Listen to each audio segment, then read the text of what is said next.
Okay. Oh God. Um. Where am I going with this? Wow. Oh, there's something that might work. What are you? Who are you? Oh, it's Roan. That's nice. I may use that one. Maybe.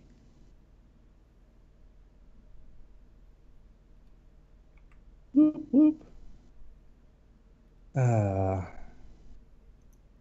that can't be my only hide one. I guess it is. Oh wait, June's not over yet. Um, Wait, did you say June's not over yet? no, June's not over in my Tumblr feed. I'm looking at my Tumblr feed, and right now I'm in June, and I'm still in June. So maybe I'll find something more Pride-ish later on or earlier on. But so far, no. Most And important that part is of the show is your Tumblr pic. yeah.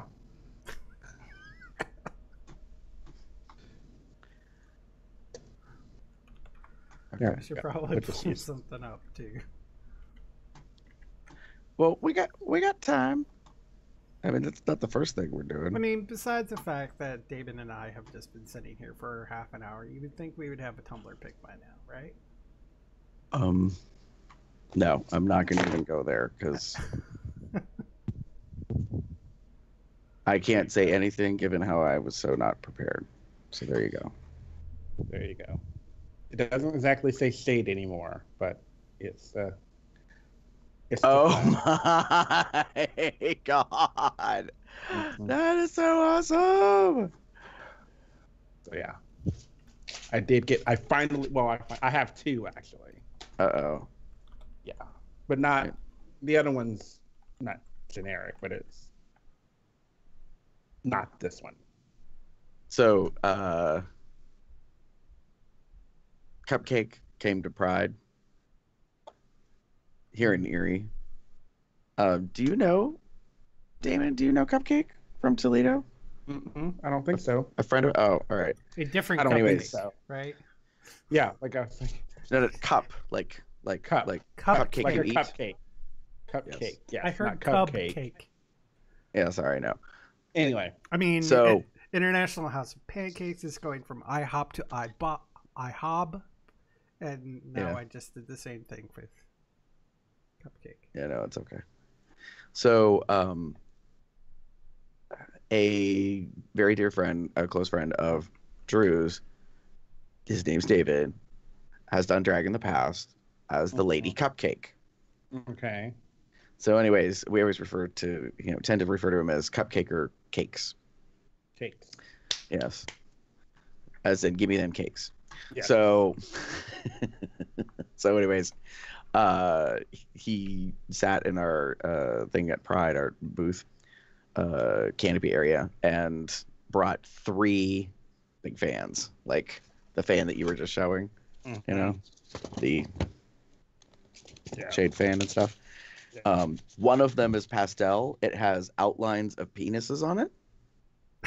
So that was not the family friendly one. No. So that would needed to stay like with him and not go out in front of the children's at Pride. Good idea. Yeah. Oh my, I haven't seen this, but I'm going. Go ahead. Anyway, keep going. So yeah, it just cracked me up that he had 3 of those, and then I also had also taken a whole bunch of small hand fans. So I took the little rainbowy one. So I had like 2 or 3 of these, and everyone asked me where the hell I got them and was it for sale?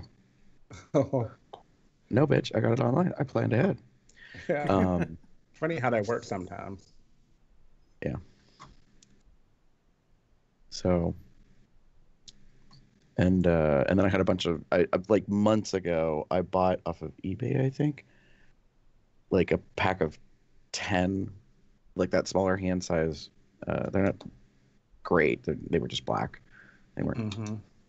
There's a reason why they were cheap. Yeah. But it was so blessed hot at Pride. Isn't it like every time? Yeah. Not for us. It was what was it? It was 93 with a heat index of 104. That's so cute. We'll talk about Vegas in a minute. Like, oh, I now understand, I believe, what Jeff goes through sometimes with regards to like yeah, it's hot. It's hot here. It's hot for here, but there's a hot here, like in Cincinnati. There's a hot like there, and I was able to experience something of that heat. And I am not a fan. Holy shit. We'll definitely talk about that on the show. So. Well done in the terms of like a pun. I'm not the hugest of fans of puns, usually because they feel like dad joke-ish. I'm like, whatever. And I mean, I know no one technically saw that, but it'll come out. Don't worry about it. I'm going to put this up. Oh, where's the link? Thank you, link. Share the link. So for those that are just catching on and joining us in pre-show, probably in 5 minutes, we will be going live because we're starting to finally get our shit together. To which I will own, I am to blame. All right, that is there. That here. Hi, Tubbs. Hi, Chuck. Hi, Woofy. No. What? No, oh, Tubbs is here. Like, usually he ends up jumping in sometime in the middle of the show. Yeah, maybe he got the invite this time. I know he was having issues. I know you were having issues with that before, Tubbs, but you weren't getting the invites. So I'm hoping that this is a sign that things have improved. Okay, I will close Tumblr. Hello, at least that part of Tumblr. Close you. Do I want that one? I know what I want. Okay, let's go here. How do you make the most? Oh, shush. I don't want to watch your stupid commercial.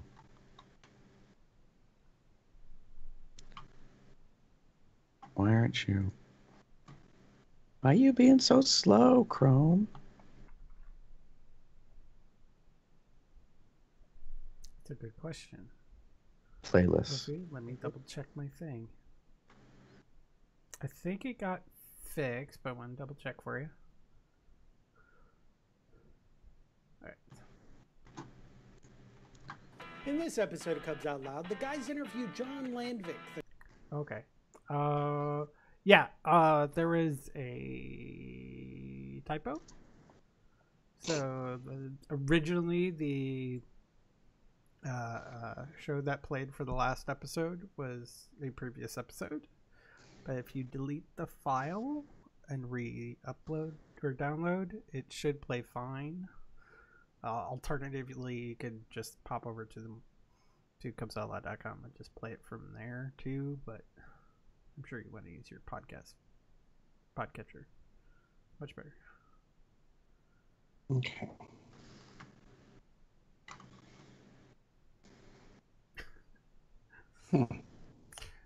No, Chuck, we were being very, very quiet.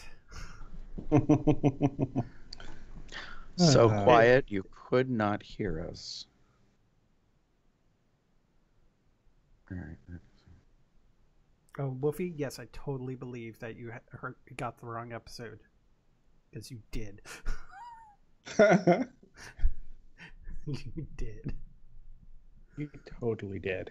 You totally did. It wasn't your fault. It was my fault. All right, let's go. I could, in some ways, blame others, but No. in the end, I should have double checked things, and made sure I was putting the right information. So it's my fault. All right. Be right back.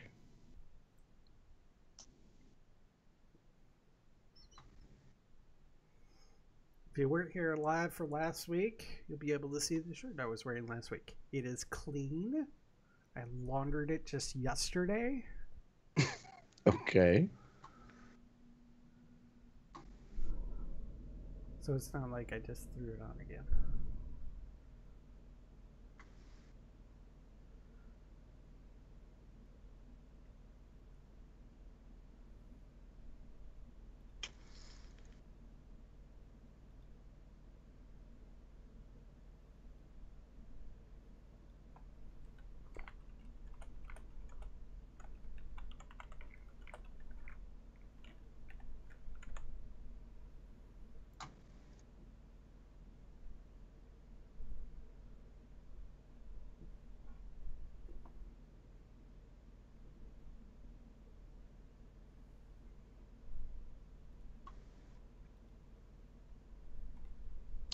Oh, hell's bells. I got that all wrong.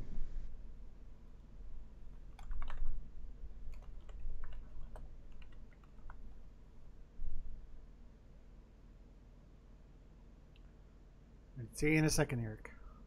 Hopefully it works fine when you come back.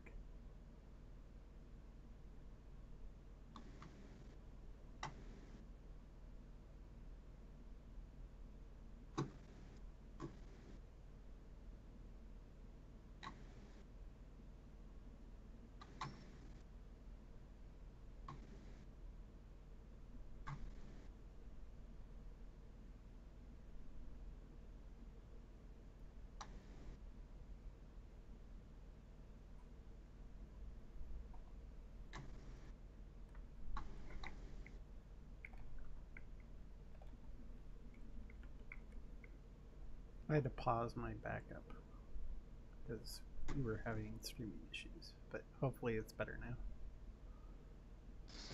now. Okay. Yay.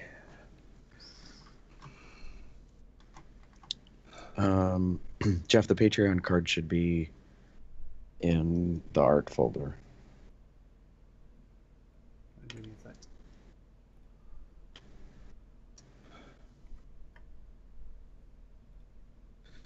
La la la.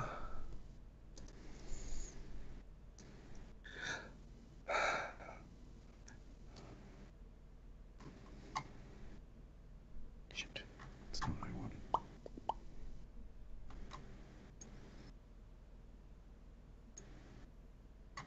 I've never had this before. No.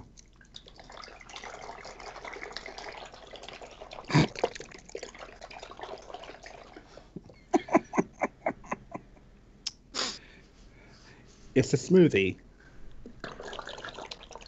That Was it sounds naked? really. Huh? No, it's. Okay. I Different brand. got the joke. Got it. Never mind. Took me a second. Bolthouse Farms Multi-V Goodness Cherry Fruit Juice Smoothie. It's called I Am Thirsty, and I wanted something else to drink. Oh my god, for a moment I thought you meant they actually named that flavor I Am Thirsty. And I was like, oh, all right. That's a thing, I guess. Sorry, Damon. Don't spit it out. Please don't make a mess on my account. Yeah. Okay. Oh, that's good. It might be a little. It's in the refrigerator. Anywho. I always think I need something else, and then I sit down, and then I realize I need something else. Pardon me.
Woofy. To answer your question in live chat, is mac and cheese at restaurants in America as often as kitchen nightmares would have me to believe? Can't speak to the frequency. I haven't seen what I believe is a show that you're referencing, but mac and cheese. So. Mac and cheese is a staple of American cuisine, so we'll put it that way. Depending on the type of restaurant you go to, that style or format may have some form of mac and cheese at everything. Only because America has somehow magically awoken in the past 3 to 5 years to, oh, this is like a base item and we can just add a variety of different toppings, so to speak, or ingredients. So they kind of consider it a modifiable item. It's kind of like you can make bread dough, but you can make all sorts of different bread doughs once you know what are the things you can add to it. Or like, say, vanilla ice cream. Vanilla ice cream is kind of considered a base, but then you can add other stuff to it. You can add fruit, you can add nuts, you can add spices, seasonings, all sorts of stuff, and it goes from there. Not sure if that really helps. Mac and cheese casserole. You can make lobster mac and cheese. Chicken mac and cheese, just like beef or pork or anything with mac and cheese. Okay, I am ready. I am ready.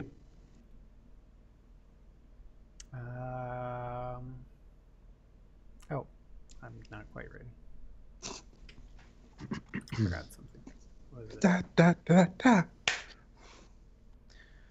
Uh-huh. Ooh. Let me go back to here. Oh.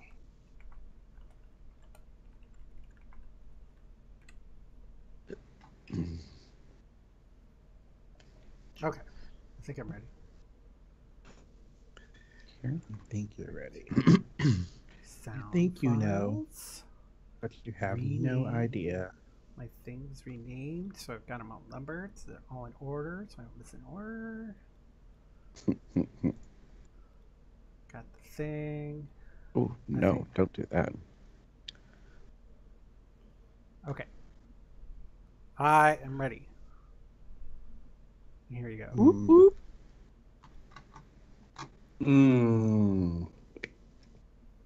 All right. 3. Tinker said, never mind. Go ahead. Are we ready now? Yes, we're ready. 3, 2.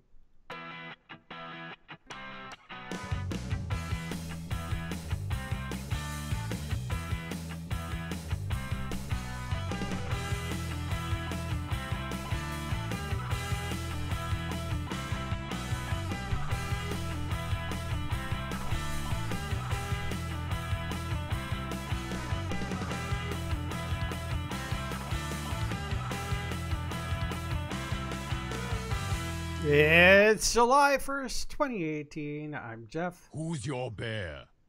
That's right. I am your bear. I'm Damon. I don't brew the tea, I just serve it. That makes me Gary. Don't hurt nobody with your bad self. And welcome to Comes Out Loud, the Bear Podcast of Indeterminate Length, episode number 469. Oh. Oh. And everything is not what you expect today. Yeah. No.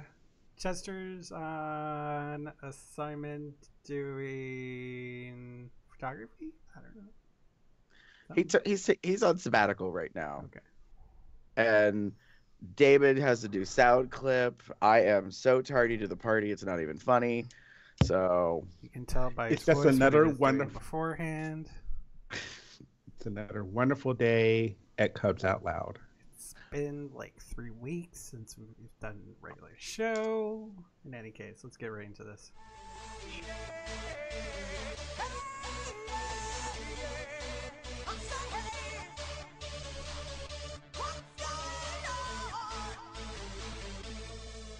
Oh my god, it's been like 3 weeks since we really talked about what was going on. I mean, seriously. Wow. Okay. Okay, Kimberly. So I got like 3 things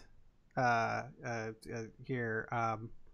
One, preparing for battle for Azeroth. So in about a little over a month, the new expansion for WoW releases. So I'm getting back into it, and then I realized, oh, I should probably finish the Argus questline so I can level my followers and each of my characters to max level, so I can like get a shit ton load of gold in the meantime by running missions. Be very nice. So I had to do that on 25 tunes. Yes, 25 because I boosted a High Mountain Tauren Shaman.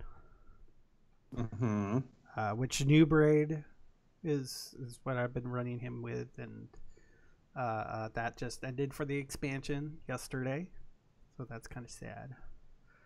But now I have to go through. Now, just after I finish doing all of those, this past Tuesday, they drop the next one of the leading parts to the end of the expansion, a quest line which basically maxes your artifact weapons when you do them. So now I have to go through all 25 tunes to get them all, to get their thing so that I can be all maxed out for the end of expansion, which is going to give me gold for any of the artifact power because I don't need it anymore because, yeah.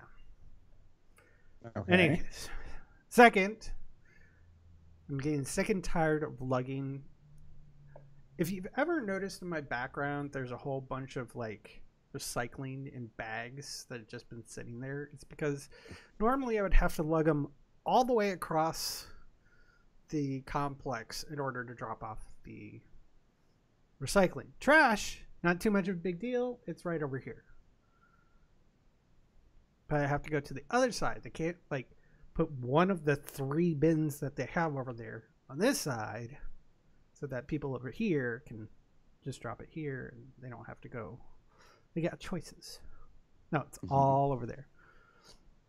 So I bought a utility wagon. Just one of those foldable ones. Mm-hmm. So then I can put my bags or a big bin full of recycling into there, wheel it out there, dump it in, wheel it back, and make trips if I need to. And if for some strange reason I got a whole bunch of boxes I need to take to the trash, I can do that too. So I've been slowly trying to do that, but whenever I go outside, the energy gets sucked away from me because it's Austin and it's summer. Yep. So if anything, this should help a little bit. Lastly, tomorrow morning before work, I have an appointment at the mechanics. Uh-oh. Apparently, there's something wrong with my alternator. It's not my battery because if AAA came out, tested my battery, the battery's good. But the alternators, not so much. Just this last Friday while I was driving home, my car kept stalling and I had to like slam on the gas to even go 30 miles per hour. It was really bad. So Yikes. the thing is, when he came in to test it this morning when I called AAA finally, I started my car. It was running just fine. Mm-hmm. But he figured out there was an issue regarding the alternator. So yes, I believe what happened to you was real.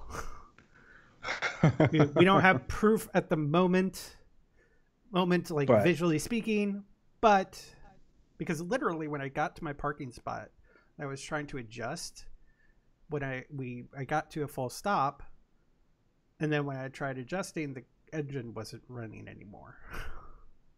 So hopefully it'll be a relatively quick fix. They pop in, swap out, but it's probably going to cost some money. So by the way, thank you, patrons. No, it's probably going to be coming out of my pocket. Fortunately, I'm getting paid much better than I've had before, so yay. Might be just fine. If not, we'll see. See what happens for paying it. I don't know how much it will exactly be because I the place I'm going to is closed during the weekend, so I did an online schedule thing. It's like, hey, I'm going to be showing up at 8 o'clock in the morning when you open. Hopefully you could get it done within an hour so that I can drive to work. Or something. I don't know. We'll find out. How from a mechanic are you to work? Well, from here, from like my apartment, it's like just up the street. Okay. Yeah, it's the mechanic themselves aren't that far, but I'm about at least a half an hour away from. Got it. Thing. I mean, worst case, if worst comes to worse, I'll probably have to see about other methods or something. Yeah, that's what I'm just thinking which about. Really sucks. Mm-hmm. I'm not like you, Damon. I'm not used to either public transit or Lyft or Uber or anything like that. And I'm not sure if they're even running anymore around here because of like laws. Oh. Not necessarily that they were outlawed, but because of something in a law. Yeah. Which would be like, we're not going to service it. But in any case. So, yeah. All right. And again, part of my air conditioner does this on occasion. So that's me. How rude. How rude. But Damon, you probably had a whole lot more fun than I did. Yeah. There's this thing I did. We did. So I went to Vegas. For a week. Jim and I, as celebration of our 15th anniversary, went down. 1, 2, 3. 15th anniversary. Like 3 times 5. I am so happy for you, but also a little gagged because y'all been together long enough to have a teenager. Let's just put it that way. Yeah. So we had decided back in, I want to say February or March, to do this trip, and I'm so glad we did. It was an amazing time. I won't go into too many details because, we're on a show. But Vegas was great. It was hot. It was very, very, very hot. For some reason, I guess going the first day of summer was not the greatest idea for a trip, but whatever. I think we went in the off season, so that helped with cost and things. So there we go. We didn't win any money. We won some, but you lose a lot to win some. So we saw some really great shows. The one I'll talk about more tomorrow is the Frank Marino Divas Live, or Divas, whatever he calls it. And it's drag queen celebrity impersonations. We went to Madame Tussauds. Speaking of celebrity impersonations, we went to we saw the Bellagio Fountain. We saw Beatles Love, which was amazing. And ate a lot of really good food at the hotels around the Strip. We'll definitely go back because it was that great a trip. We learned some things that we liked. We learned some things that we didn't like. I learned some things that I liked, and I learned some things that I didn't like about Vegas and overall. So the next time we go, we'll definitely have a little bit more idea of what we want and what we don't want to do. But spending a week there was really nice. As I mentioned again, it was very hot. Temperatures, I think, the hottest day we were there, the temperatures were 114 or 15 degrees, which is something I am not at all used to, at all. And yes, everyone kept saying, it's a dry heat. Well, yeah, it's a dry heat. It's still fucking hot. Like, yeah, you're not, sweating or, you're not swimming in moisture because of it's, it's not as humid, but it's still like sun on skin hot. So Anyway, so I was very happy with our hotel that they had a very wonderful AC that, while older, definitely kept the room very cold to the point where I even grabbed a blanket, which seems kind of weird considering if I were to step outside, I'd be like, fuck this shit. But it was that kind of like, I wanted to be that cold to kind of contrast to the amount of heat outside. So yeah. Yeah, it was a whole lot of fun. We had a great time. Um, we're definitely going back. So I know, I think I missed, I think Chuck and I were, um, he was leaving as I was arriving, so we probably missed each other. But there was a funny thing. Two friends of mine happened to be coming to, or were in, one was in the city already when I got there. Another had arrived the following week we were there. Same week we were there, like the Monday. So I got to see a good friend of mine who had moved to near Indianapolis a few years ago, and so it was kind of good to see him and hang out with him. We had drinks at the Tropicana with him on Tuesday night before we came home. So, yay! Great. Cool. I will definitely go again. Yay. Yeah. Gary. Happy Pride, everybody. Which may seem a little behind the times, but technically it's July 1st, so it is the first day after the month in which the United States typically celebrates Pride. But my stuff's all about LGBTQIA. Actually, I don't have the right alphabet. It's LGBTQPPIAA, I think. So first thing, I went to a health conference for my state on behalf of several entities in the Department of Health locally. I've been serving as a volunteer member of the HIV task force in our county for over 2 years, and they were aware that the tobacco cessation program in our state was funding and putting together an LGBTQ conference regarding health disparities and other issues. So they said if anybody wants to go, that they would pay for it. Ooh. So I kind of put my hand up and I was like, I'd like to go. Not knowing whether or not I could go because it was Tuesday. It was a Tuesday and a Wednesday, so it was midweek. And I was like, all right, well, we'll see what happens. So they took care of it and paid for it. And I got to go and I learned a shit ton of stuff that I didn't know before. And it was really good to be there. So there were great speakers, some kind of okay stuff. So there was that. And then just this weekend, to fast forward, yesterday, was Erie Pride Fest. And we, in our community, have been doing a Pride Parade for quite a while. The picnic that we do, that used to be in June, that moved to August, is the longer standing of the two. It's going on its 26th year. But the Pride Parade / any type of a rally or festival is something that's a little bit newer, but has been growing as each year goes on. A couple of big things happened yesterday.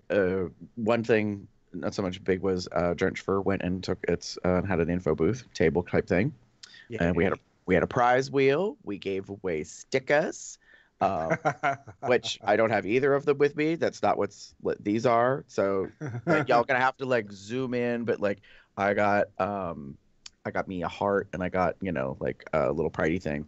Someone gave us some. It's called body jewelry. Someone handed out these cute, like, little, very gay, very sparkly, very rainbowy things. So that was kind of cool. But anyways, we had also bear suckers or lollipops. So you didn't have to give a donation or anything. You just spun the wheel and everybody won. So we gave out roughly 200 bear suckers in a variety of flavors. Almost 400 and some little rainbow heart kind of sticker things, and 450 3x3 stickers. That was our slogan. So every year for Pride, they choose a theme. So I had gotten 1,000 stickers made that say the slogan, which for this year is "Remember the past, create the future." Nice. So, and the past, the A in past is a pink triangle that points down, which recalls back to the Holocaust with gay men. And then the create the future, the word future is outlined, and the word future is all rainbow, like pride flag running through it. So it's pretty cool. If I thought of it, I would have probably wore that shirt today, but I didn't. So yeah, it was a ton of stuff, and huge announcement that happened unexpectedly, rapidly in the past week, and then it was announced yesterday. So at Pride Fest of the parade, our new mayor that came into office that was sworn in this year, Mayor Schember, he has a out gay son, and he attended the parade, led the parade as the first in the history of our community, and then was the third speaker at Pride Fest. Yeah, it was a huge deal. And part of his speech was talking about his son and how he wants to do things that are going to advance the community. And then he announced the names of 31 individuals that are creating what's called the Mayor's LGBTQ Advisory Board or city government. And I was asked to be one of them. So that's yeah, that's the thing.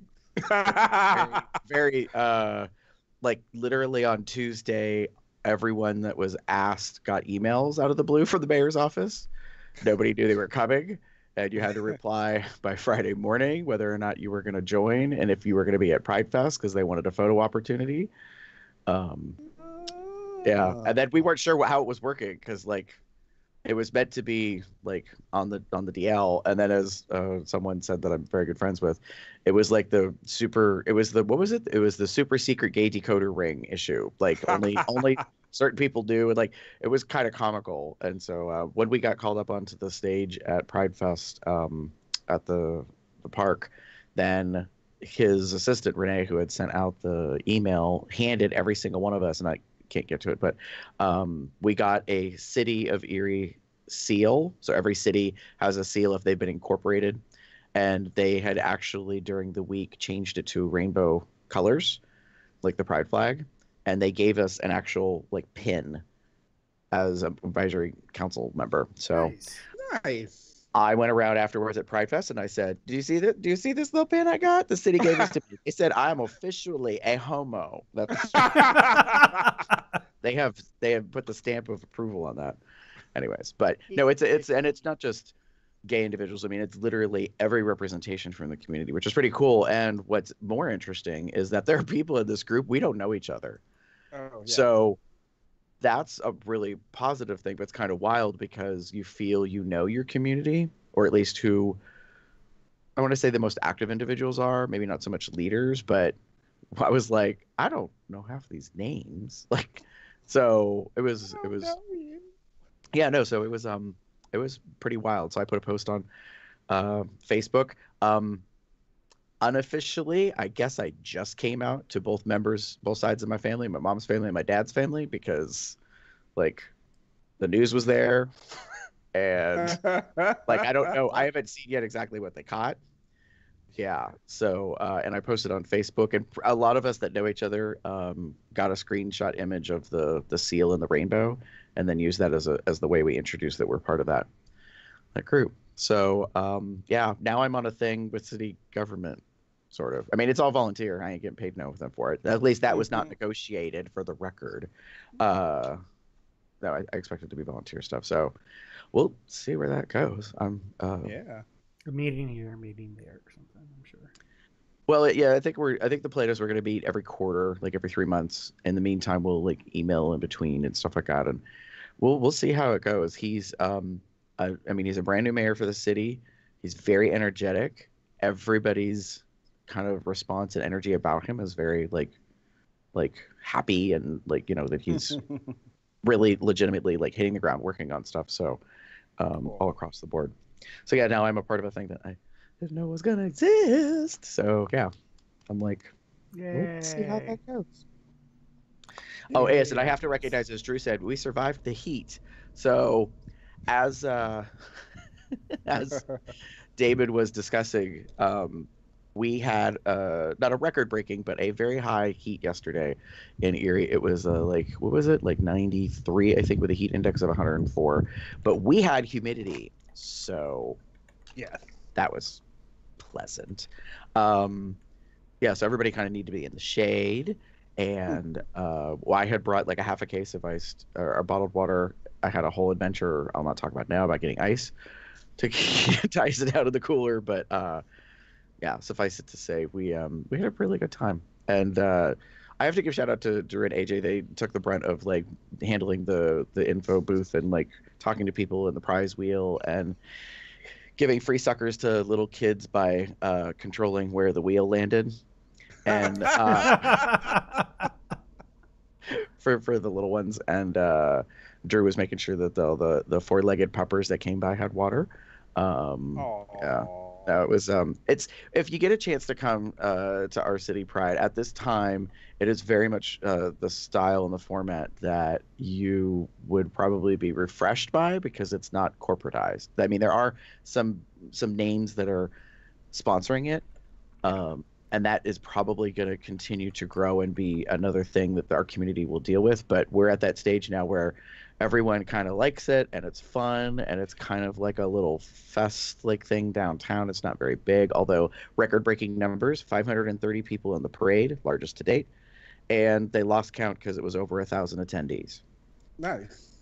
So yeah, big deal. So pride threw up damn near everywhere. Yeah. Hence, I got little stickers on my face and stuff like that. And so now I'm going to own to the audience and apologize humbly to my co-hosts. So I took a nap, and I did not wake up from nap. So when we had agreed to record this evening,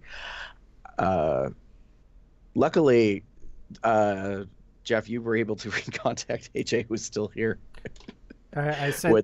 I sent the pup to wake you up. Yeah, he was not here at home. At my place. He was someplace else. So I got awoken up, and was like, "Fuck."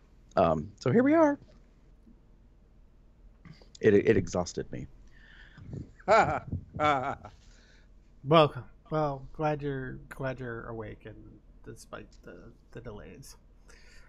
So, before we get into the next part of the show, we'd like to let you know the plenty of ways to support us, because Jeff needs a new alternator.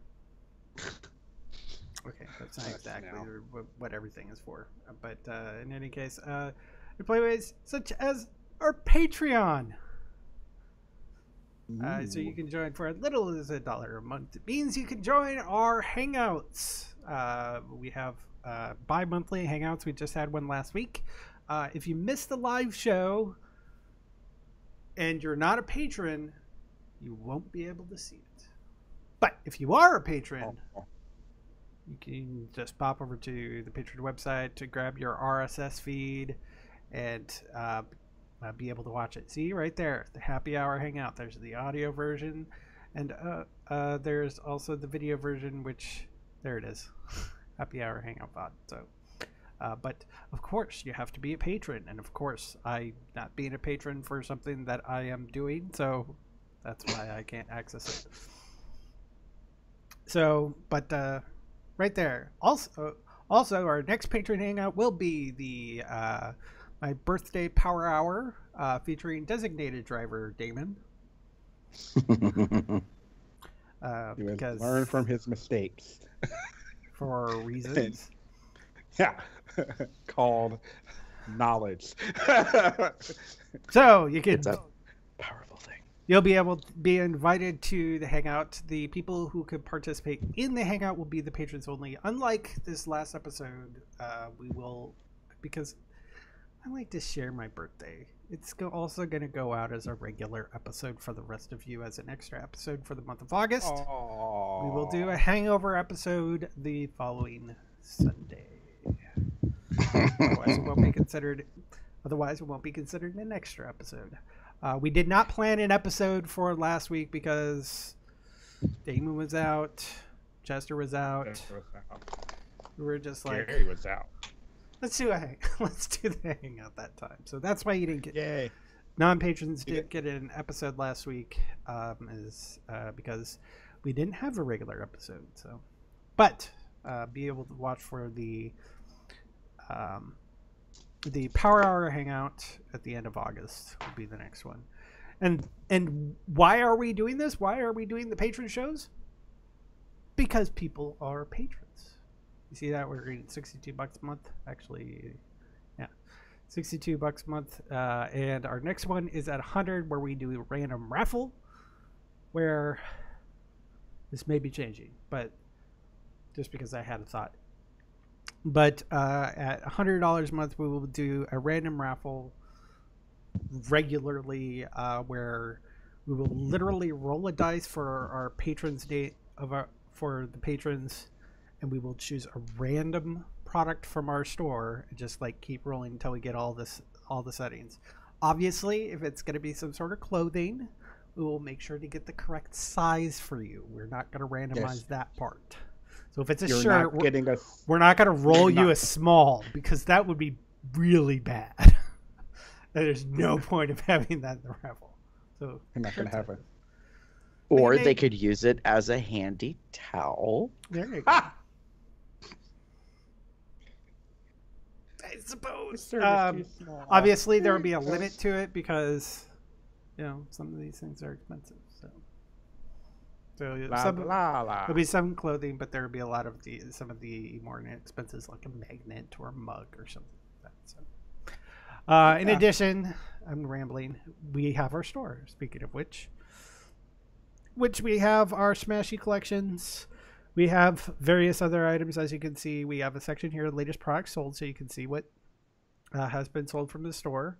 I'm very sad that up in the latest product isn't the shirt that I'm wearing, the new brand spanking new Proud Out Loud shirt, which you can see here.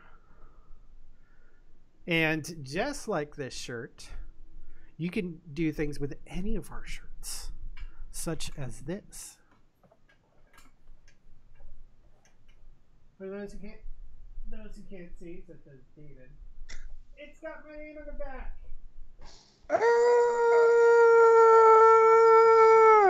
Well, it's not my name. It's my, it says Box Cup, but still. Your username.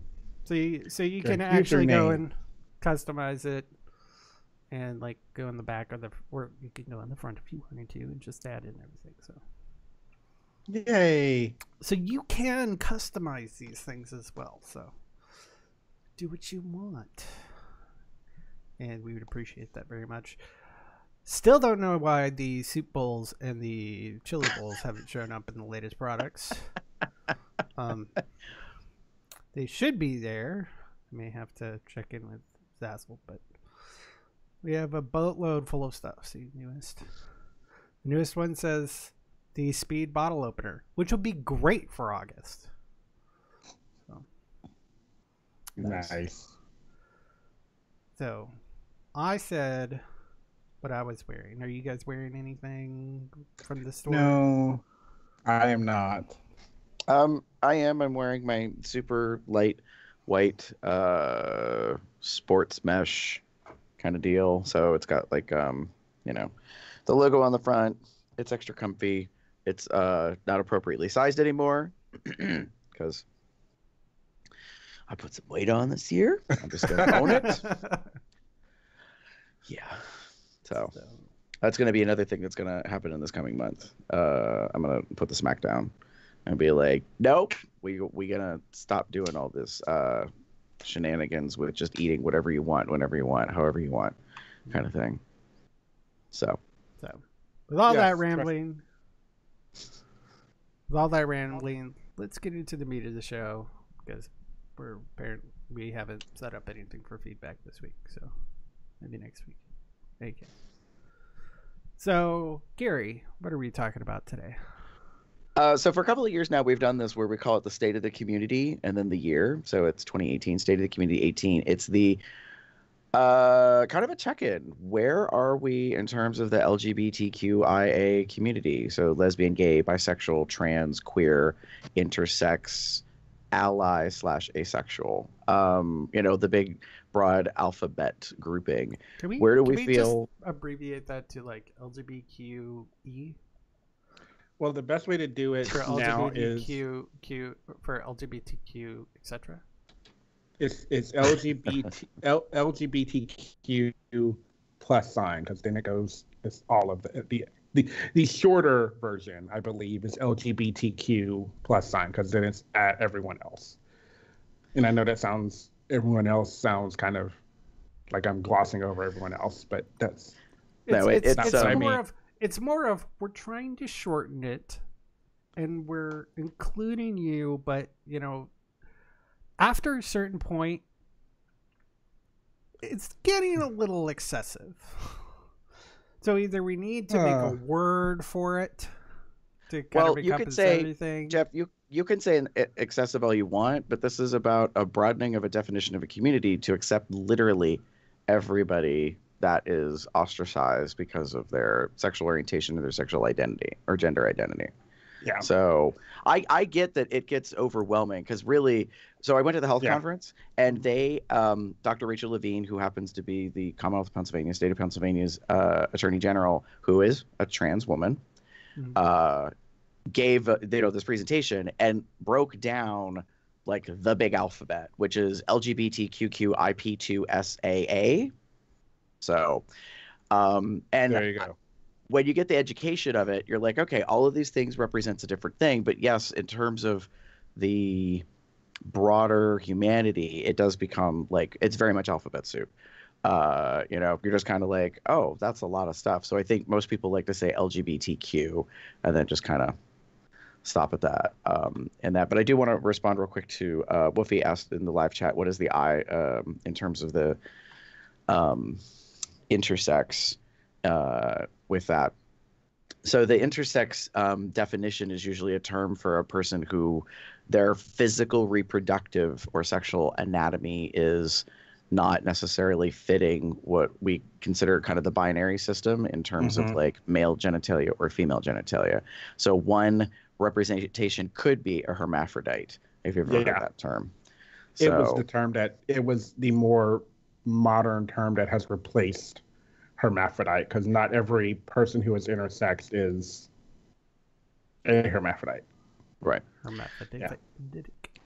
Yeah. So, and it is, and it's interesting because, so in terms of like the long alphabet, we feel over the past, I don't know, maybe decade that lesbians and gays have made a lot of advances in terms of like human rights or recognition of equal rights.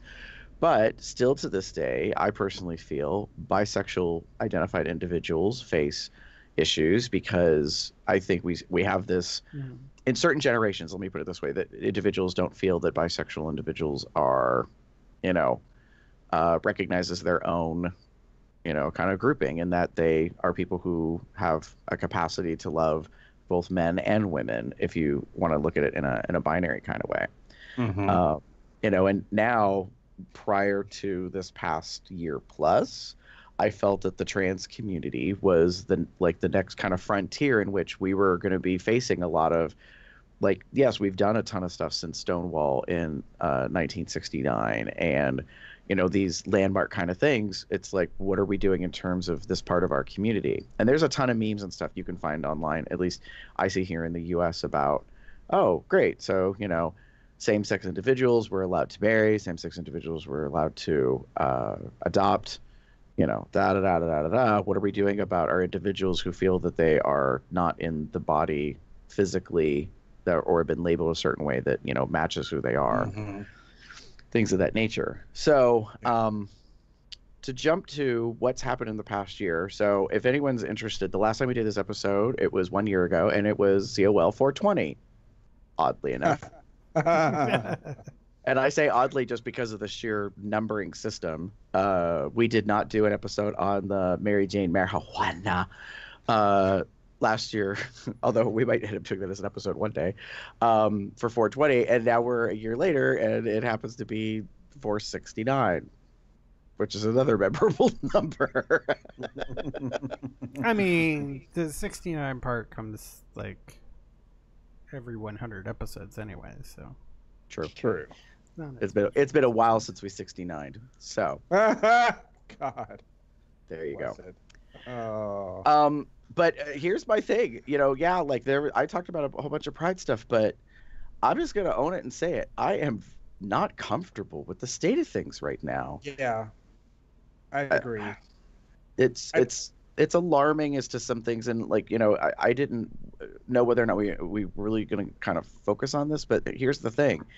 Politically, recently, the Supreme Court is now suddenly this huge topic of discussion because Justice Kennedy has decided to retire, and there's a whole lot of thing behind that I don't want to get into right now, but people have been talking about the fact that he was the deciding 5-4 vote on some very landmark things, including DOMA and, marriage equality and stuff like that. So there's, this, I think there's understandably a grave concern, and that might tie into why there's been these record-breaking turnouts here in the U.S. to Pride events and kind of activism and that stuff. That's my kind of immediate take. Damon, you're...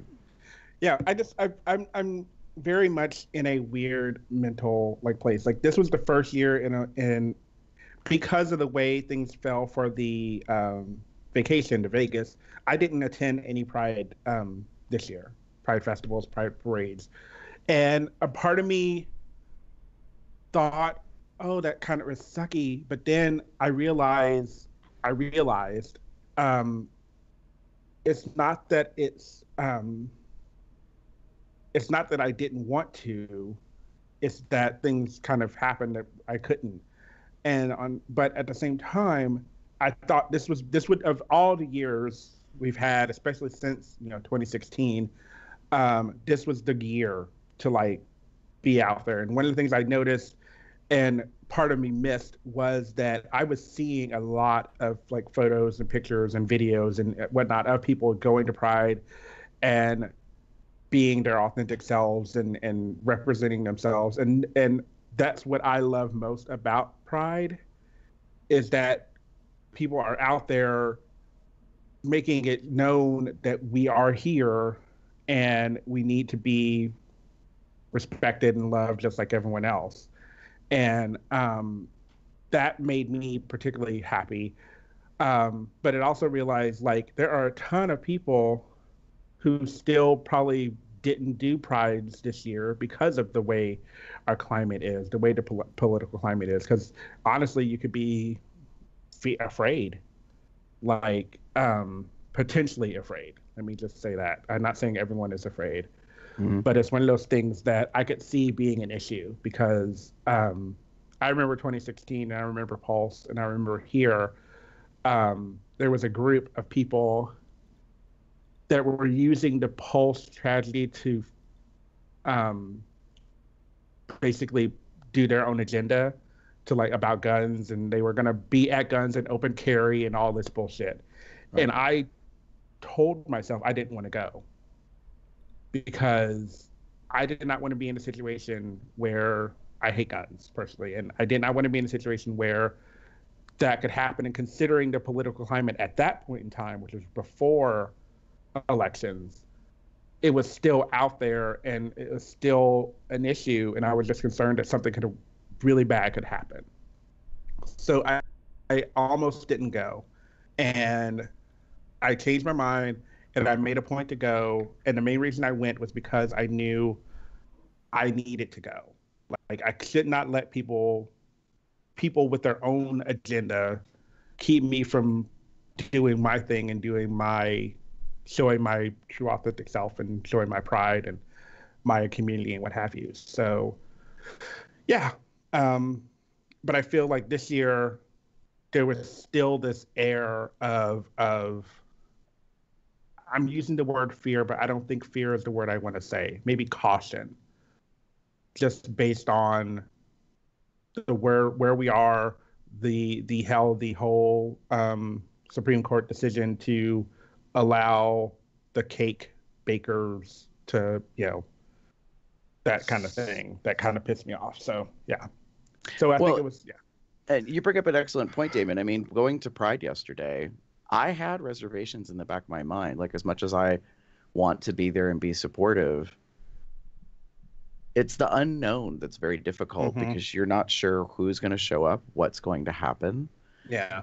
And while I was aware that, the mayor was planned to be a speaker, I did not know that the mayor was going to be leading the grand marshal, so to speak, and lead the parade and that kind of stuff. And so, in the back of my mind, I'm like, you don't know what people are going to respond to and be riled up by and that kind of stuff. And in the course of the week, to tack on to earlier a little bit, the seal of the city was made rainbow, and that was like the last of 4 things that happened. The first was they flew a gay pride flag at City Hall. Ooh. For the first time ever. They also took the water fountain in the downtown park and changed the lights so that they were colored to help show the diversity. And they also painted a crosswalk in the rainbow flag, like the colors. And what I found out from the mayor, which was good to know, was that the paint was supplied by one company and the labor was supplied by another company. So none of the city funds were spent on this. So they went around that whole anybody having criticism about, my government tax dollars, blah, blah, blah stuff, which I thought was actually a very smart move. But so they made that. Yeah, so we had like these 4 huge things for our city that happened that have never happened before. As a point of clarification, a previous mayor, I think in 2003, walked in the parade, but that was about the closest. So yeah, I mean, it was a lot of stuff, and I thought that's a lot of focus on a community, and if people feel emboldened by the things they see online, the things that they hear in the news or whatever, that they have a right to, make their voice known as well.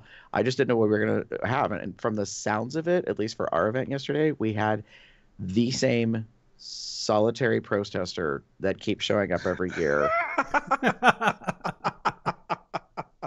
With his little megaphone or whatever, and apparently has a person that assists him. We'll get to that. That has a person that assists him. But apparently it's always a woman, and she always changes year after year. There's always a question mark as to what's going on about that. But anyways, but there were people on the streets watching the parade, and stuff like that and the parade doesn't last that long. It's not, no offense, it's not Columbus, Ohio. Yeah. Where they had 500,000 people show up this year. Yeah. 500,000 is like, 500 times what we had yesterday. So, I mean, it's when Drew and I were there for just the fest part, since the last time we were there, it had moved to a whole new section. This is a couple weeks ago, and it's big. There was a lot of stuff. Martha Wash was there. Whoop, whoop, whoop. And for all you youngins out there getting education on your gay community song history. So it's called It's Rated Man. You might want to know who sang it. So yeah, no, it was so there was a lot of stuff, but you just kind of don't know who's going to show up and who's going to turn out, what's going to happen. So yeah, it was kind of in my mind. And I'm not going to say that wasn't there in the past, but people feel very outspoken right now about a lot of things. And I noticed that a lot of my brothers and sisters in our community are being more vocal, especially in social media, in saying this is what happens when you don't civically engage. Yeah. Those aren't the same words that everyone's using, but that's like the message underlying is if you don't vote and you don't care and you don't participate, like the people that choose to make the decisions that affect all of us, from how like the national government to the state government to the city government, the local ordinances in your community, be it, a little village, or whatever, how all of that happens. And I think the community's feeling a little bit on alert because we had a previous presidential administration in our country that was like very supportive, but even so in the course of the 8 years of that administration, kind of took a little time in the beginning to come around and understand that, as some people have been talking about recently, when you take color out of the context, when you take orientation, when you take gender, when you take all these things that we use as labels as human beings, that's what it comes down to. Like, we're just human beings. Yeah. Like, we're all made of the same cells, that turned us into, Homo sapiens, so to speak. So when you think of it that way, it's like, what's the deal? Like, why are people so driven to divide instead of unite? True. In that case. Yeah. Eric just said in the live chat, he's like, as I always say, silence is complacency. And I will own, like, the organizers of our Pride events, our major Pride events, the Northwest PA Pride Alliance, which I'm part of the advisory board on and have been for a number of years. I admitted last year was the very first Pride in Erie I went to in my lifetime. And it wasn't that I wasn't proud or that I'm not out. It just wasn't something I was really interested in attending. Yet I went to a whole bunch of Prides in other cities. Yeah. So it was an interesting dynamic to be in, to be like, oh, I'm at my second one and we have all this, turnout, and it was pretty big and it was good. And yeah, it went really well. So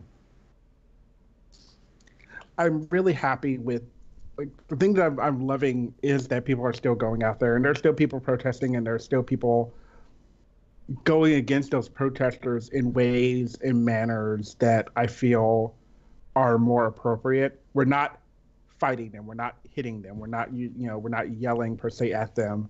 I'll use the perfect example because it happened this weekend as well. One of our favorite guest host, Mr. Chess, was down at Lexington Pride, I believe, this year, and he posted him and Cameron, who I don't know if I've been on the show, but Brady were down in Lexington, and Chess has been very vocal about defending, making sure, like, these people don't listen to people arguing or yelling at them. They will listen to facts. They will listen to calmness. Maybe they won't listen, but if you don't respond with anger and you respond with just like a rational demeanor, hopefully you'll get more out of that. Chess this time was using a bullhorn. There's video, and I love this. He was using a bullhorn, and while the protesters or the preachers or whatever were blasting their hate-filled whatever, he was basically going at the same time and just like blah blah blah and la la la. And I was like, yes, because that's pretty much what it sounds like to a lot of people. And I really, really appreciated that, because it's one of the things that I've personally had to overcome was my whole religious beliefs and this, side of me. And reality is you should take it as how you believe differently than how you are. Beliefs are something to me that are,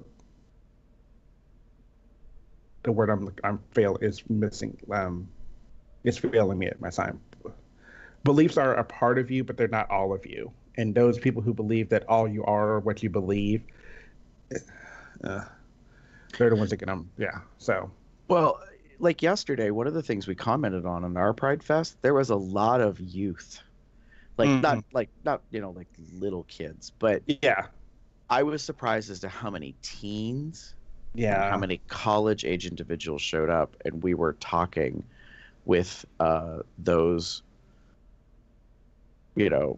those souls, coming up and discussing things with us about what drenched fur is. I was kind of amused. There was a number of people that thought it had to do with pets. One woman thought that we were doing something specifically for doggos. Yeah. So, which is kind of funny, because when you see the raffle wheel, it has like the Drench Fur logo with a big polar bear in the water slide, and the banners there, and it's bear suckers. And I mean, I have rack cards that are describing the event with pictures, big picture of everybody in the wave pool. I mean, it's like, when you break it down and you explain things to them about what it's about, even she was like, oh my God, like, I'm well aware of what the bear community is, and I know, and I'm such a nitwit or idiot. I don't remember what her words were, but she was just basically like, It is in my face, and I'm still not like paying attention enough to think like what it was. It was pretty comical from that point. But talking to trans youth and this other stuff, I was like, Yeah. these are things I never imagined in all my years that would, that we're paying attention, to the community that's arrived and who's there and what's happening. Reverend Rich McCarty here in Erie, who's with one of the churches, their group was literally in the info like canopy tent across the sidewalk from us, and they were giving out free food and ice water because of the heat to folks. And he's a really nice guy. He's a little easy on the eyes for some people. As some people in my canopy who shall remain nameless were talking to me about that. They was like, who dad over there? And so then I was talking. This was comical to me because there was a slight conversation. There's a lull. There's nobody in front of your booth. And someone made a comment about, they were like, what church is that? Because they got lots of handsome men in their congregation. Because they had volunteers and stuff. And I was like, really? All right. I see how, like, what drives your interest, apparently. But We'll kneel before. So no, but it was good to have all this mix of all these different things between entities and groups. There was Trans Family of Northwest PA was there. There was a suicide prevention group. They did. I was very proud to say that Community Health Net and the Department of Health HIV Task Force, both of them that I've been involved with over the past 2 years, they were there for testing. So I got my HIV and my syphilis testing done. Yeah. So yeah, no, it was a good thing that people turn out. But I agree with you, Damon. Like, beliefs are one aspect of who you are. They are not everything of who you are. However, it can be very difficult to see how that works. Because if you're immersed in an environment where that is the thing. Yep. That surrounds your life, I can understand how that becomes challenging to overcome in that case. Indeed. I will say, Eric pointed out in the chat, he says, we were at Indy Pride one year and the police pulled up in front of the protesters and played their sirens the whole time to drown them out. So very nice. Yeah. Yeah, what Chess was doing that you were mentioning, to kind of explain a little bit, is he invested in a commercial bullhorn, not just like some random little one. Because then when I did the math and calculated how much that thing cost, I was like, oh, you didn't pick that up like at the Piggly Wiggly down the street. And I just showed my age. So he spent, I think, 4 hours standing in one place, literally right next to the protesters, and was anti-protesting. So he was basically debating and saying the opposite of whatever they were saying. And some of the things that he did really cracked me up. And this is not an endorsement for everybody to do this, but it is one way to make a decision about how you want your voice heard. Yeah. And so the way Chess was doing this was like he would just talk back to them or say the opposite of whatever they're saying. And then what I found interesting was he decided to poke fun consistently at what they were doing, including using photography as an intimidation tactic. They would take pictures of people going by them like they were going to out them, which to me is kind of comical because I'm like, they're already in public, like in front of you. So they're kind of already there. And there's cell phones with cameras on them, and the media is probably there, like, so I'm not really sure what you're trying to do. And so he decided, which this is Chess's beautiful perverted mind in my opinion, he decided to turn around and say, you're obsessed with homosexuals a lot and you've taken a lot of pictures. My guess, when this day's over, you're going to go home and you're going to use those pictures inappropriately touching yourself. I mean, just, and I was like, all right, I get that Chess has balls, but that's even really big ones to just say straight to their face, like pointing out the hypocrisy and the ridiculousness of like what they were trying to do. And he deserves all the credit for outlasting them. And he said in a post I read, not speaking out of turn, but he was like, his greatest moment of the whole thing was when he saw them huddle together, and then soon after they disbanded and went home, or they went away at least. And he found that quite comical because he was like, I outlasted you motherfuckers. Yeah. And I thought that was really awesome. And it's basically kind of giving a taste of the own medicine, so to speak. So I thought that was pretty cool. But it's one representation of how you can do something. The mayor's council that I've been asked and invited to be a part of is another aspect of that. I didn't see that coming, never knew about it. But I spent a moment saying to myself, like, do I want to be involved in something like this? Because I'm not a person who has political pursuits, and it's not political, but it's adjacent. It's it's involved with an office and a person that I'm not that familiar with. And I was like, it kind of came to a moment of, if not me, who? And to be fair, like when the email went out, like nobody knew who anybody else was. It was customized to every single person. So I mean, to be fair, there was a form letter, but we didn't know how many people. And then when we heard that day that it's almost 36 individuals representing our community, everybody was like, holy shit. You Small would probably, council.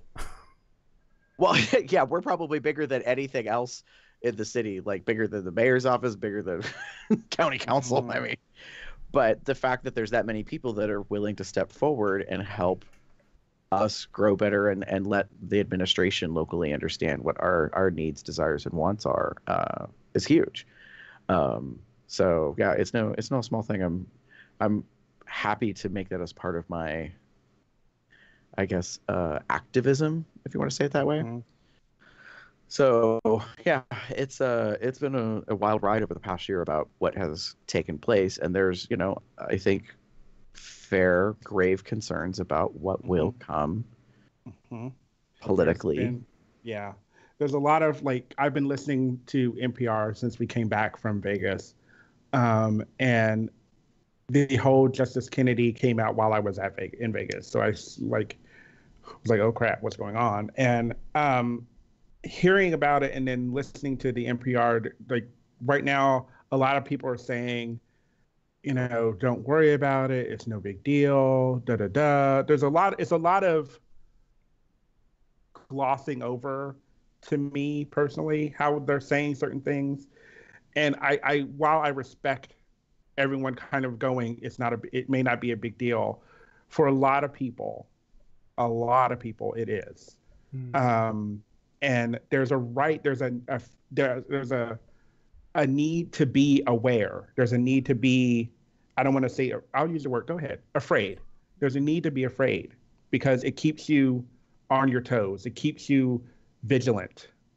Because there's stuff that's going on that will probably happen before you even realize it. And you need to just keep your eyes open and your minds open to what can potentially go down. And it can go down, and it can go down very quickly without you even knowing about it. So you just need to be really, really aware. And as someone who for a long time, until I want to say maybe 2008, maybe 2010, was one of those people that did not get involved with politics and tried my best to stay away from it, because I didn't want it to be, because it's such a hot button topic and hot button issue.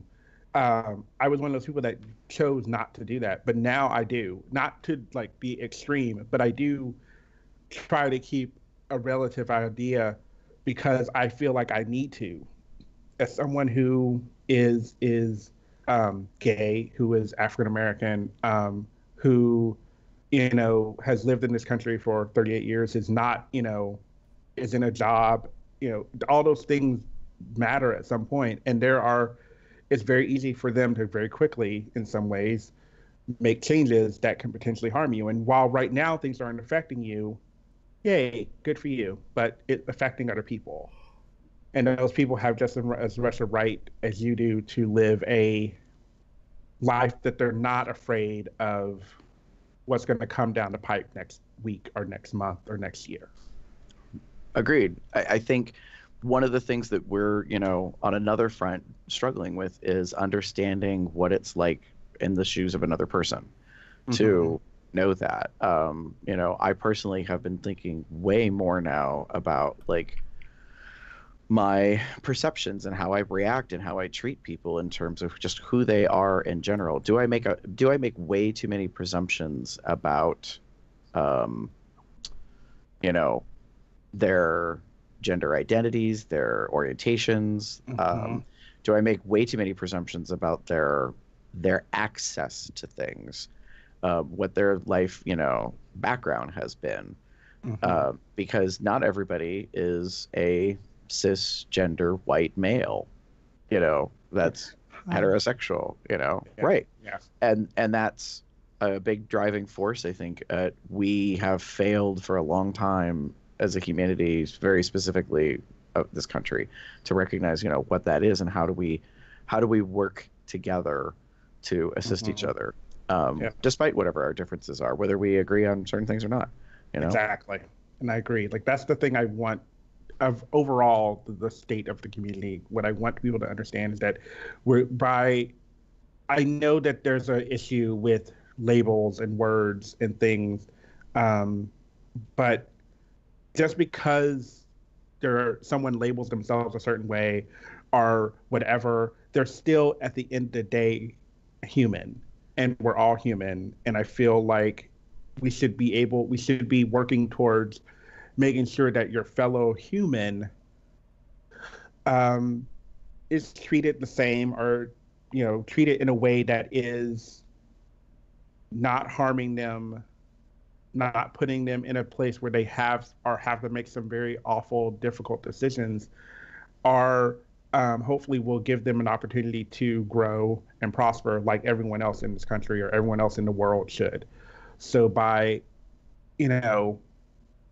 building bridges and making people, making each other feel better, and working towards making sure that there are laws and things in place that make sure that things like this don't happen, I feel for the benefit of all in the community is what we can do. And I feel that's what I think most people should be doing, even if it's in small ways,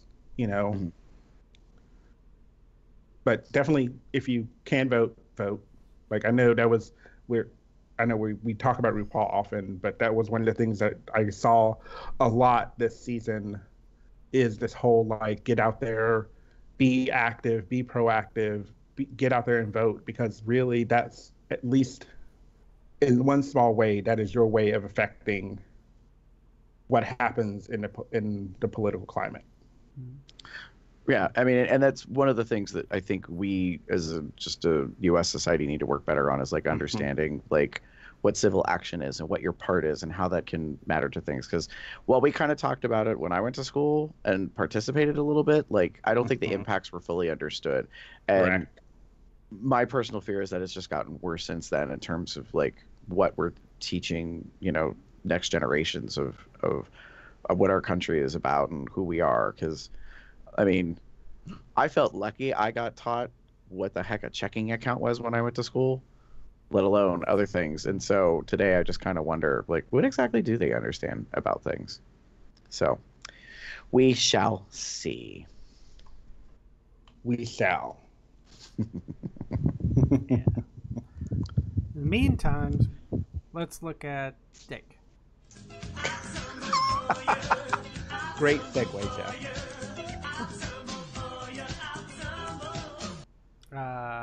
What day is this one was?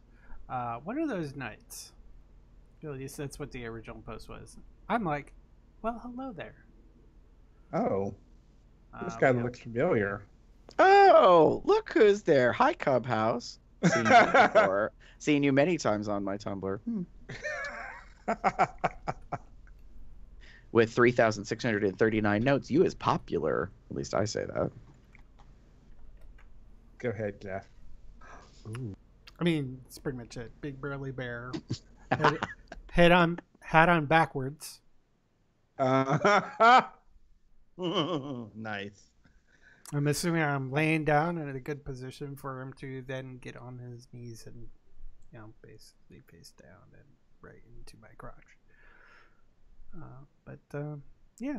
So he's well prepared and very naked. I like his tattoos, belly, and just gorgeous. Nipple piercings. I like piercing. I don't think the other one's pierced. Oh, I don't think. I could be wrong. Who I knows? just saw the one and I just said piercings. So Jeff got fixated. doesn't It's matter. hot. It's hot. He- 1, 2, def- who cares? There's piercings. Yeah. There's a piercing.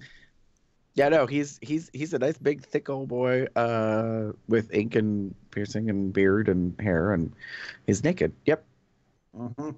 Check. approved. Okay. So mine is Mr. Roan 9. I believe we've talked to him, or he's been on the show, or he's commented on something with us before, and it's a happy Pride. He's very proud, and he's busting out all over Pride. Boo! Well placed pun. I'm just expressing my opinion. Boo. Yeah. There's got to be something like some joke I'm just not thinking of because it's a Planned Parenthood project. Yeah, so he's wearing a cute shirt. It's like kind of a charcoalish gray, and it says "proud" in huge letters, PROUD, which is what pink, orange, yellow, kind of lamey green, and blue. So it's somewhat Pride colors. And then below it, yeah, it does say Planned Parenthood, Northern California, and yet what he's done is prevent a pregnancy based on the pattern of the DNA expulsion landed on said shirt. Yeah. Not sure that was their intention, but works for me. It Yeah. works. Yeah, and he's I mean, we don't see face, but I've seen Roan. I've been following Roan for quite a while, and he's quite the handsome bear. So yay. He is a nice, thick, stocky kind of guy. The picture being upside down is just disorienting me really badly. I wish I could spin it 180 so I could feel like I'm seeing him more upright, but that's okay. Nice. Uh-huh. All right, so I have two this week because we were talking about Pride. The first one is called Walk Fashion Baby, which is a reference to Lady Gaga pictures. Baby. Yeah, so it's Director Bear. He's semi-popular or very popular in certain circles in like Tumblr. I don't know about Circle Jerks. Y'all have to ask him personally. But it's really cute because he was at a Pride event and he took a bear Pride flag and draped it like sort of around him and has the seductive look with his sunglasses at his lips, and yeah, so it cracked me up to no end. I was like, all right, you go work that. He's very drooly. Yes. I met him briefly at Midwest Bear Fest. I want to say 2016 or 2015, whenever they were at the water park hotel. Okay. I met him there. Yes, he is gorgeous. And yeah. So he's a very nice guy from my understanding. He's very popular in that kind of, wicked, you're going to be popular. That was another gay thing I did this month as a sidebar. I went and saw Wicked touring production. So, yeah. But I have a second one because I didn't want it to be just that because it is Tumblr for us. So the second one is Had a Good Time at Pride. And this is Desmic, Domino Minic. And he took pictures of him in like this super cute shirt and probably my favorite pair of shorts I've seen on a man in quite some time. They are like very colorful, like kind of 3D looking blocks, almost like gaming graphics. But when a man takes a picture of his belly and his thighs and his his pouch, yeah, all right, I'll pay attention. I'll be proud of that for you. Now the character that's on his shirt, I think, is a well-known character from gaming, maybe, but I'm not sure. I think you're thinking of Roadhog from Overwatch. Yeah. I don't think it's a. Hold on, let me take a look. It's hard to tell. It is I'm not him. sure if It is him. It is him? The gas. I think. His head has the gas mask on it. It looks like. it's stylized. It's not exactly the right tattoo, but on the belly. But yeah, I only recognize it because of two things. One, the boys, as I refer to them, or the Cubs, do play that game a lot, and so I've seen this character often, which kind of cracks me up. I mean, they don't play it all the time; they play all sorts of different characters. But in gaming circles, I'm like, yeah, this character is kind of popular, probably for some adult reasons. So it's an Overwatch, which is a Blizzard game, so of course I'm gonna know it. Of course. Well, I mean, it's a big boy that people probably would get with if he existed in real life. So there you go. If anything, I don't think that's an official Blizzard T-shirt. No, I think it's an artist rendering version. But it's fine. It's fine. Everything's fine here. Yeah. So those are my two picks for this week for temples. Nice. So moving on to the links, I'm linking the wagon I got, which I'm very happy with because it also helped me do laundry.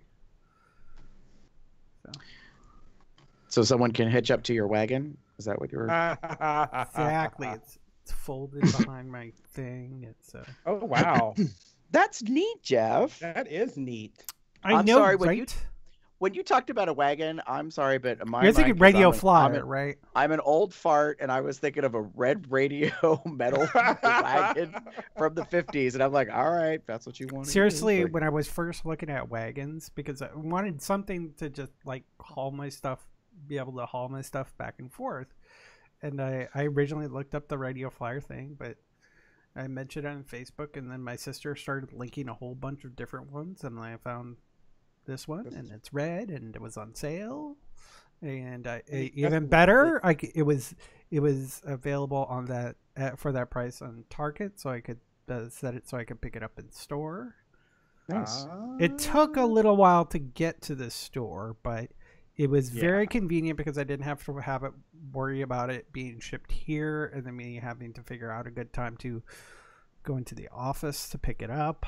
When I work essentially over the hours of my office is open, which is kind of annoying.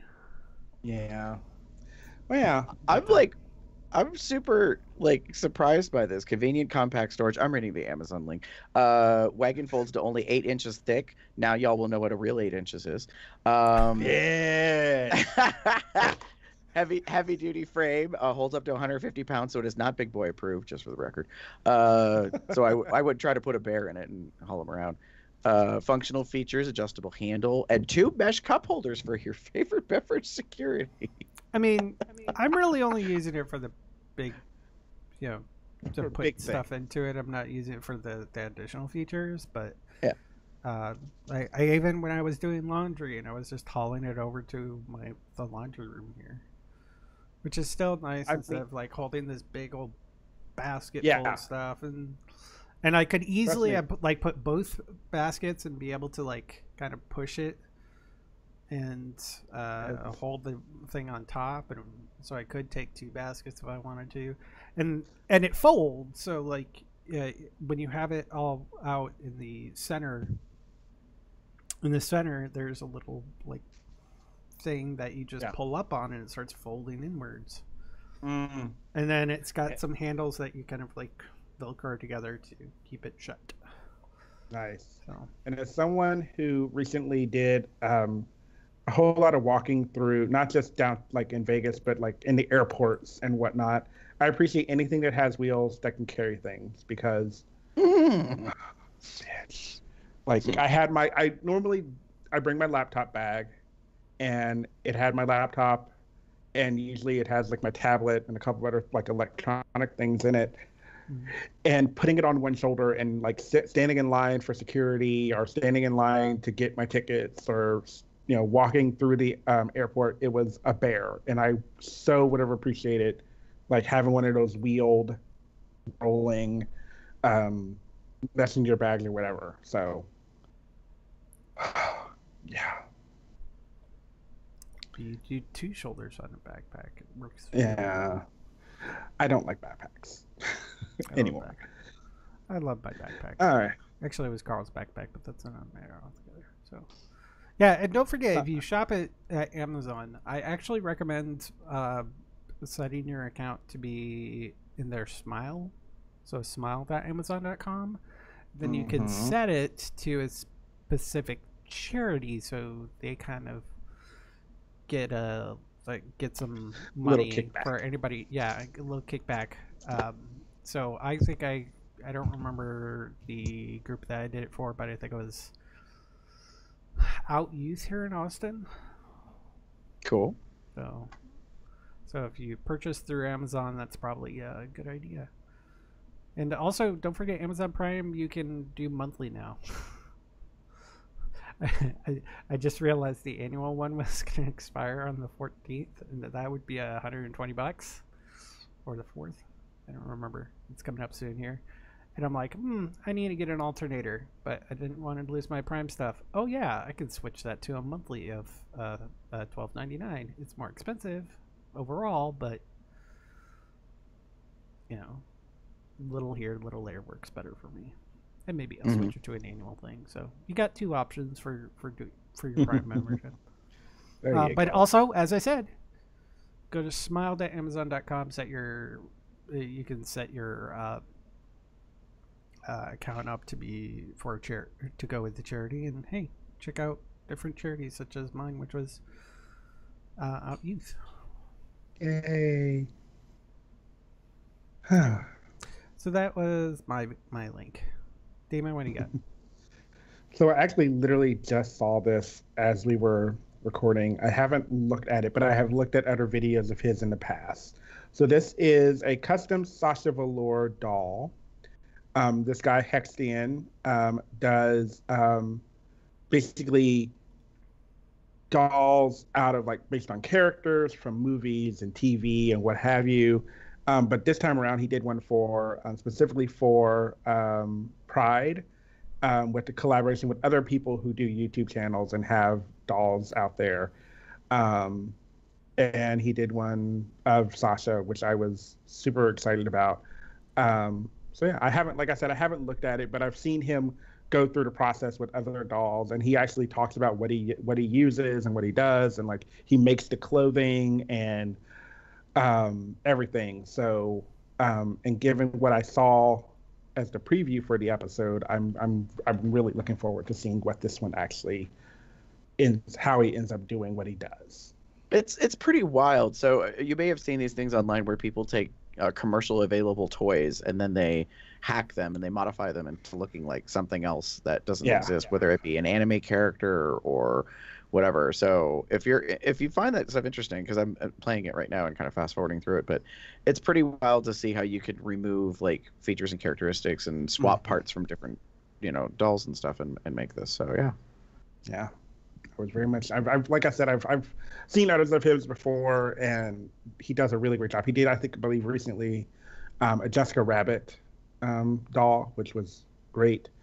And he does, if you go through the video, the whole video is not just the creation and final product. It also, he does a little fun, quirky, playing with the doll kind of thing, which is kind of cute. And so yeah. Yay. I made mine quick and easy. Gary? So I have two links because I'm just being like that today. The first one is to a playlist. So Bon Appetit, the magazine and website that focuses on food, has a series that they've been doing called Gourmet Makes on YouTube. So I highly suggest, if you're interested, you can go check it out.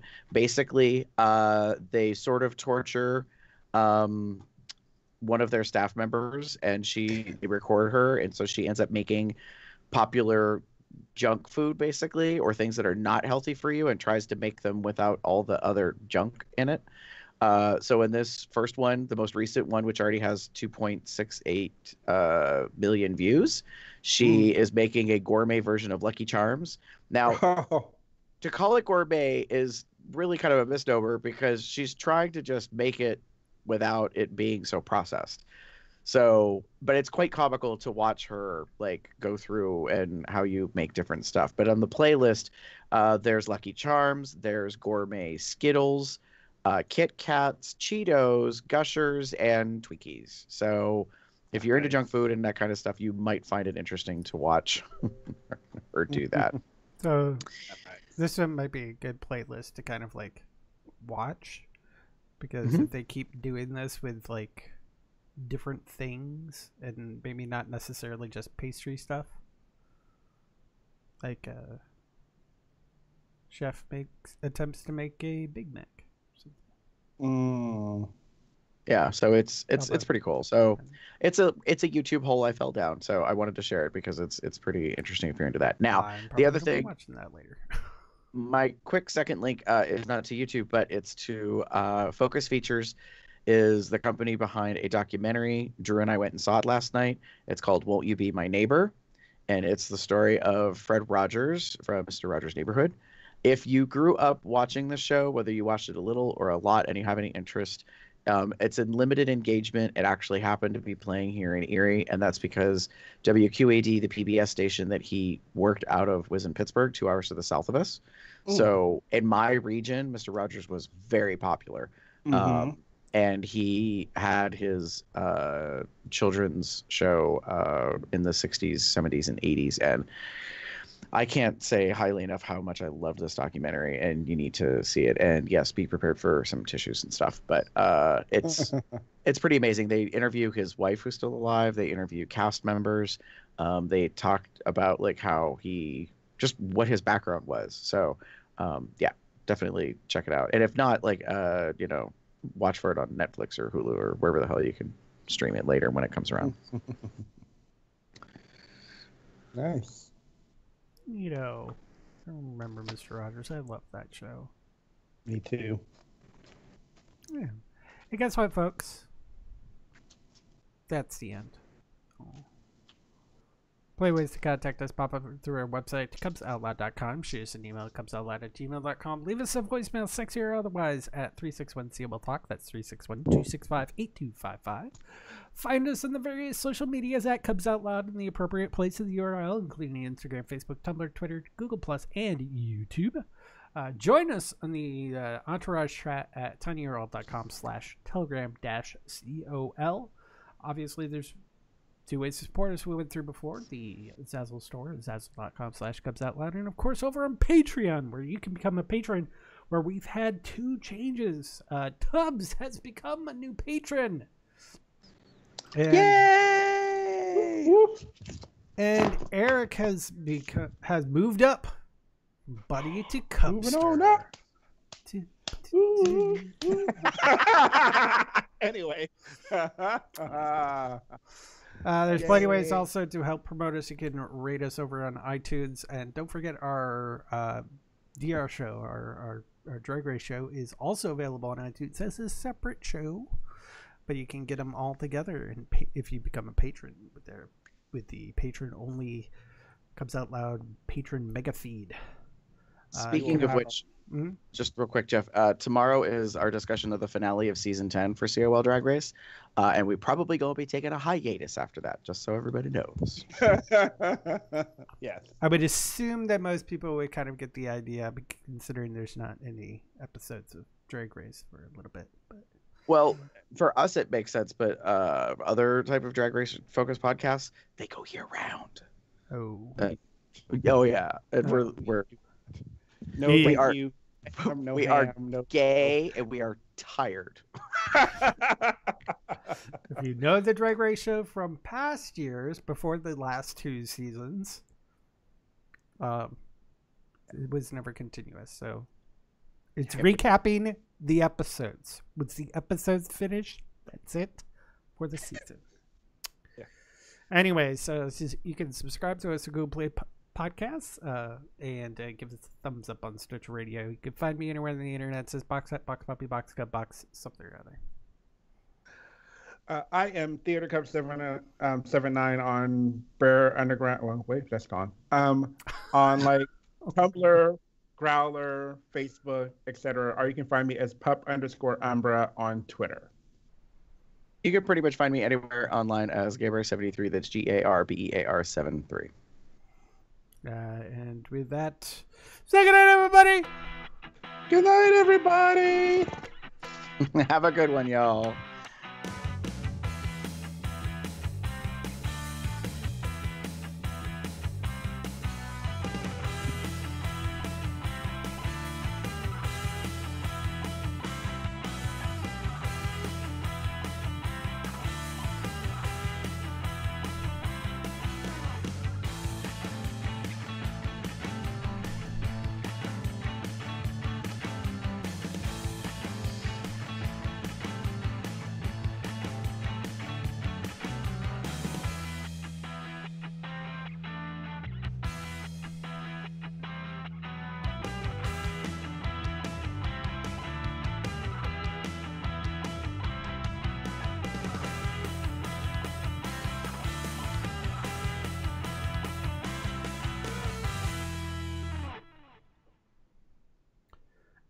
And I'm going to go use one of those urinals. By all means. Thanks everybody for attending and watching and chatting. Yay!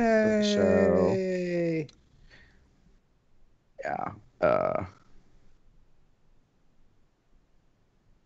Whoop, whoop. I think I'm gonna take a selfie. Look at how cute I am with my silly little pride. A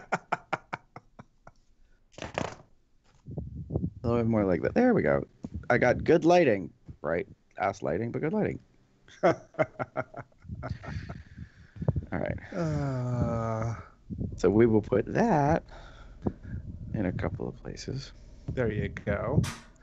I'm just realizing it is warm in this house, and that is not okay. You were like, it is warm as a mofo, and it should not be. It should not be this hot, but I guess it is. What is the temperature like outside? I have not been outside today. Like, I know that sounds weird, but like... No, I totally get it. The boys, when they were here, when Drew was here earlier, or either he or AJ, they made a comment about, like, you know, not knowing really what the temperature was outside until they opened the door and walked out. and I get it, because I went to double check just to make sure, like, I didn't have like a random express mail package or something pop in. Mm-hmm. And I opened the door and I was like, whoa. Yep. Okay. It is very warm and humid out. Yes, it is. Welcome back, dear. We were talking about how hot it is. I know you don't. Temperature-wise outside. Yes. Oh no, it was over 100, so it actually officially hit hot for me. Oh God, no, thank you. That was the one thing I really, really hated about, not hated, but disliked. Because the good thing was you can literally like pretty much every place is like open, you know. So we were near the MGM Grand, which had which has which is the final stop on the Las Vegas monorail, which basically travels like the 3.5 miles of the Strip. So we did that a lot. And then when we did have to ultimately walk around, you can go in and out of hotels and no big deal, because most places have casinos and stuff. So it was really, really nice. Especially Sunday was so freaking air conditioned, and they have like walkways in between or anything. Mm-hmm. Some do. Like where we were, there was a walkway, like to get across from the Tropicana to the MGM, and then there was a walkway from like over the street, mind you, from the MGM to New York, and I believe there was one from New York to Excalibur. So we were at this, like, there are 4 hotels at this corner, at Tropicana Avenue and Las Vegas Boulevard. Mm-hmm. And then we found out, unfortunately, on the final night, not the first night when we got there, that there is a tram from the Excalibur to Mandalay Bay. And then because there's Excalibur, there's Luxor, and there's Mandalay Bay. And all 3 of them are owned by MGM. Mm-hmm. And I believe we found it when we had dinner Tuesday night at the Mandalay Bay, and we were going to the Tropicana to meet my friend Eric. And we just happened to be walking through, and they talked about there's a tram. And I'm like, okay. So we found out about this tram, and there are 2 tracks, one that goes to each hotel individually, and one that just goes from the Mandalay Bay to the Excalibur and back. So it was kind of cool. That was nice. God, that was so nice. I wish we had found it on Wednesday when we got there, because I think the first place we went for dinner was the buffet at the Luxor, and it was also 100 and something degrees, and that was our first time there. And yeah, it was nice and hot, and we walked from our hotel to the Luxor, which was it doesn't seem like it's far, but when it's over 100 degrees, it's far. Watch. Everything is far. Yeah, it was good. I really, really like. And I think we're still recording, but so the Hooters hotel where we stayed at, which I still think is hilarious, was actually pretty decent. It wasn't the best. I mean, the rooms were decent. The options in regards to food and casino and whatnot were decent. They had recently gotten a steak and shake, which was actually like, I believe, a la the steak and shake prices. So it wasn't like Vegas steak and shake. It was like a steak and shake. Okay. Yeah, and you had a Hooters restaurant there. But yeah, it was okay. There were issues with internet, and that was one of the good things about being out of town and missing a lot of the Telegram chat, was mostly due to the fact that I was using the Wi-Fi and wasn't getting a signal. So yeah, so I missed a lot of chat, mostly because I wasn't when I was in the hotel, I was trying to stay on the Wi-Fi as much as possible, and then that stopped after like a few days because it works fine in the lobby, not so much anywhere else. So oh well. Interesting. But it wasn't, and the thing that most people were like, you would think about with the Hooters is like, oh, you're gonna have all the like the girls with the low cut shirts and boobs hanging out, and other than the restaurant, that wasn't really a thing. I mean, granted, yes, you had like the cocktail servers and some of the